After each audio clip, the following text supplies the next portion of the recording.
Hey, this is Chad for Different Skill, bringing you the next part to my set 3 review, and gonna go right into it. So this time is gonna be blue. Now this card is gonna be a Void Bringer that's a mermaid. Enough said. All right, enough said. It doesn't do anything else.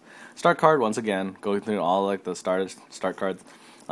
Metal Fortress. I don't know if that's important or not because I think the most important right now is Battle Dress, because if you start with a Battle Dress and it gets killed, or you make sure it gets killed, basically by not playing anything, you can use the cards that need a Battle Dress in your charge to use effects. So currently this card doesn't look very neat nor useful.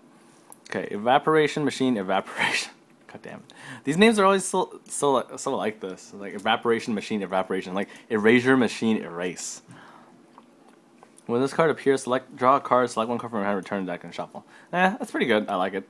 It's for tempo, really. It's for making sure you get your cards right.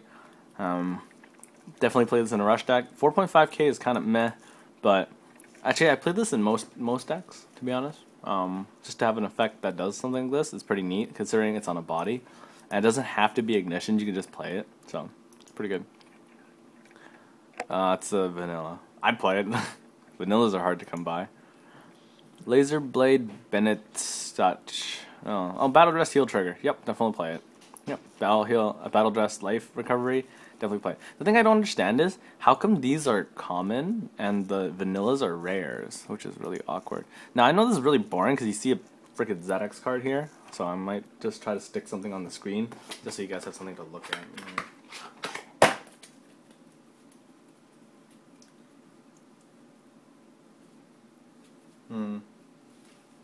You guys can look at my precious view. Stay. Close enough.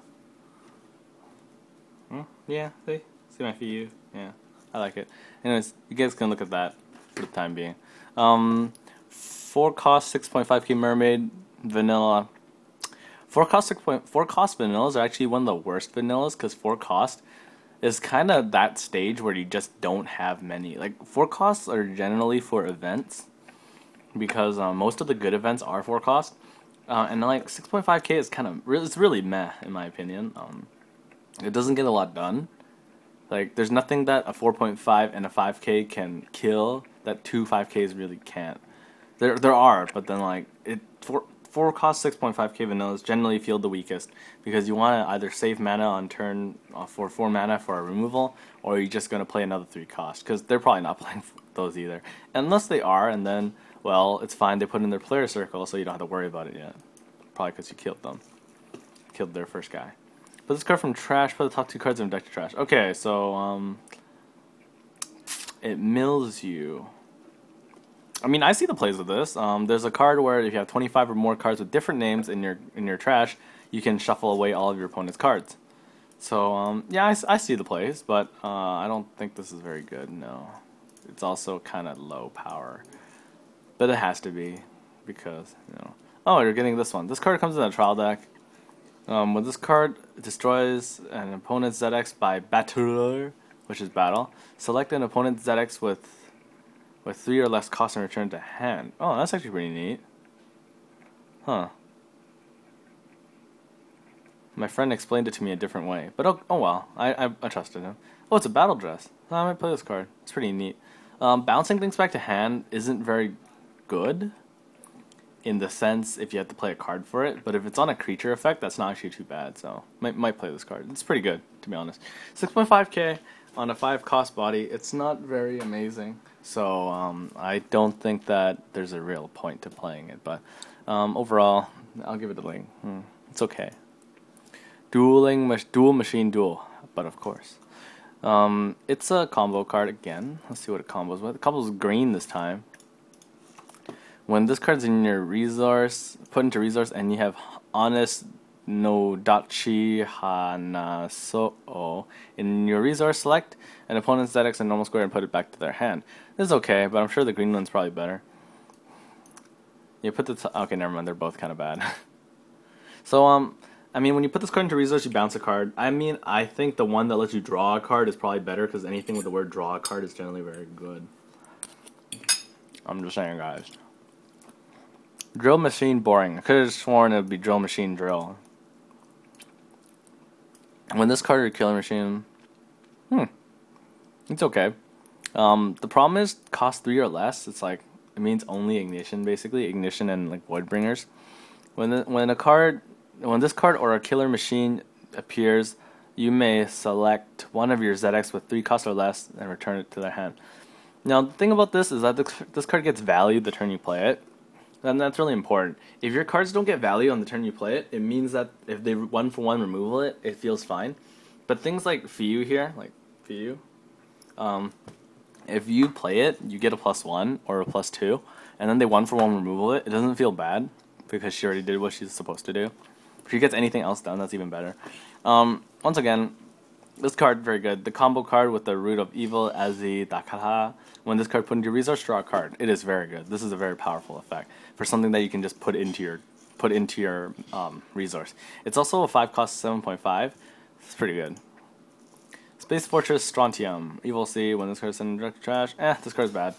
It's a 6-cost 8.5. That's pretty low stat for something with a shitty Evil Seed. I mean, if it was select an opponent's ZX with any cost and return to their hand, that would be better. But I was expecting something to be at least shuffled back to deck for something like this. So yeah, no, it's not very good. Permanent hidden character Asagi. This is a Disgaea character, if I do recall. I like this card. It's a battle dress, so I'll definitely be playing it. It has a 6-cost 10k. It's pretty above the curve, and its effect is that it cannot be put into player square, which I don't think is too bad of a disadvantage. But also, this card looks very nice. This card, I'm sure a lot of people would like it. In fact, it is a very good card. 6-cost 8k, 6-cost 9k. Activate 1 blue. Choose an opponent's card with 3 costs or less and a normal score, return to hand. Now, the reason why this card would be good is because if you play it on turn at 7 mana, I always say turn 7. At 7 mana, where you have 1 blue open, you can play this card in your player circle, attack something beside it, and then if they try to use an Ignition to kill it, or if they double team it, which is probably with an Ignition and like an 8k, or like an Ignition and an Ignition, you can protect it. It protects itself, so these cards are always good. It also looks very nice. It gets, if you untap, I could see you just bouncing this whole field of Ignitions away, which is pretty good. So I like this card. Definitely going to be using this card. Keyboard Wanger. Okay. When this card is sent to select normal square, you put a normal square next to it. Okay, this card is pretty bad. 6-cost 9k. That's pretty bad considering vanilla is 9.5. And this card's effect isn't very good because when it's sent, it's an Evil Seed, and when it triggers, you must select a ZX and a normal square. You can put that ZX into a normal square without a ZX in it. Basically, you move it around, but whatever. Like it's a big waste. I'd rather just like trigger into like Sonata of Return, and just bounce it away so that they actually waste mana instead of minorly inconvenient. Putting it as a minor inconvenience, so it's fine. Gigantic Clock Berkelium. All Metal Fortress without an Ignition icon in your square gains the following. Oh, that's not bad. It gives itself 2 range, so it's range 2, and then all of your other Metal Fortresses that are not Ignition gain it all as well. I'm glad they put it without Ignition because you could just ignite a lot of like weak cards and put them in the support squares, which are on the 9x9 grid is the 2-player cards. These 2 are the support squares because they affect the largest amount of the field if you have an aura. So I call these the support squares. If you played them like two weak guys here and they have 2 range, they can just double attack the middle, which is actually pretty good. I like this card. I'm not sure if I'll be playing it if I ever make a blue deck, which I probably will because I already ordered 8 boxes of this set, so it's fine. Mechanical Dragon, Drive Finian. This card is very good. Alright. The thing about this is that since you can activate an activate ability anytime you can activate an event, it means that you can basically dodge spells with this. If your player square is open, and like say you threaten to attack something, and while you're not in the player square, they activate something and you chain its effect. I think.